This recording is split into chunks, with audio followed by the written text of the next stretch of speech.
Jalan rumahnya ditutup tetangga, warga di Jepara nekat bangun jembatan private 250 juta rupiah.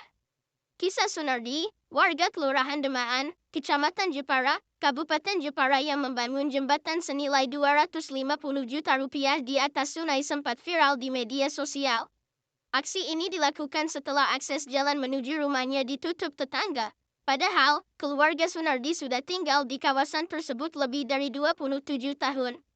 Mereka juga sudah menggunakan jalan selebar 1 meter yang terletak di samping tanah milik tetangga berinisial SP. Namun sejak Agustus tahun 2024, SP menutup akses tersebut dengan alasan ketidaknyamanan dan berencana membangun tembok. Lantas apa sebenarnya yang terjadi? Menurut warga yang enggan namanya disebut, penutupan akses ini terjadi pada tanggal 19 Agustus tahun 2024. Alasannya, Sunardi dan keluarganya kerap keluar masuk menggunakan sepeda motor dengan kecepatan tinggi bahkan hingga larut malam. Saya punya cucu kecil di rumah. Sering kali pintu rumah terbuka karena angin dari motor yang melintas. Itu yang membuat saya khawatir, ungkap SP. Penutupan jalan ini berlangsung 2 hari sebelum akhirnya dibuka kembali. Namun karena tak ingin mengalami kejadian serupa di kemudian hari, keluarga Sunardi memutuskan mencari solusi permanen dengan membangun jembatan sendiri.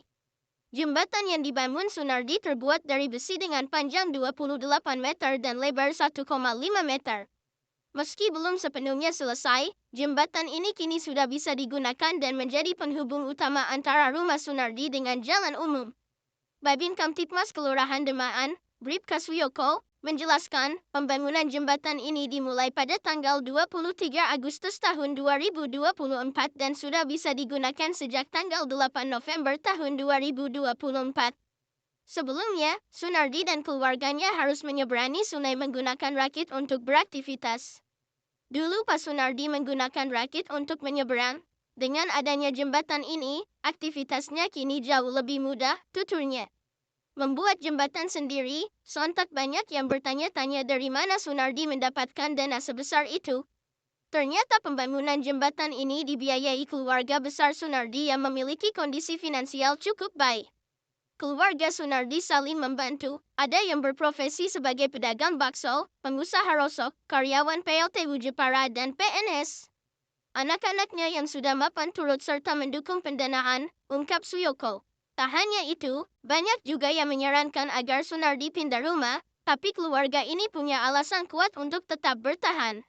Rumah itu penuh kenangan sejak kecil dan orang tua mereka masih nyaman tinggal di sana, tambahnya. Sementara di sisi lain, Kepala Dinas Pekerjaan Umum dan Penataan Ruang Kabupaten Jepara, Ari Bakhtiar, menjelaskan bahwa sesuai ketentuan, membangun jembatan pribadi di sempadan sungai tidak diperbolehkan tanpa izin. Hal ini karena sempadan sungai merupakan kawasan yang diatur oleh hukum untuk melindungi fungsi ekosistem sungai. Proses perizinan harus melalui proses kajian kesesuaian kegiatan pemanfaatan ruang, status tanah dan kajian lingkungan, Terannya pada Rabu tanggal 20 November tahun 2024.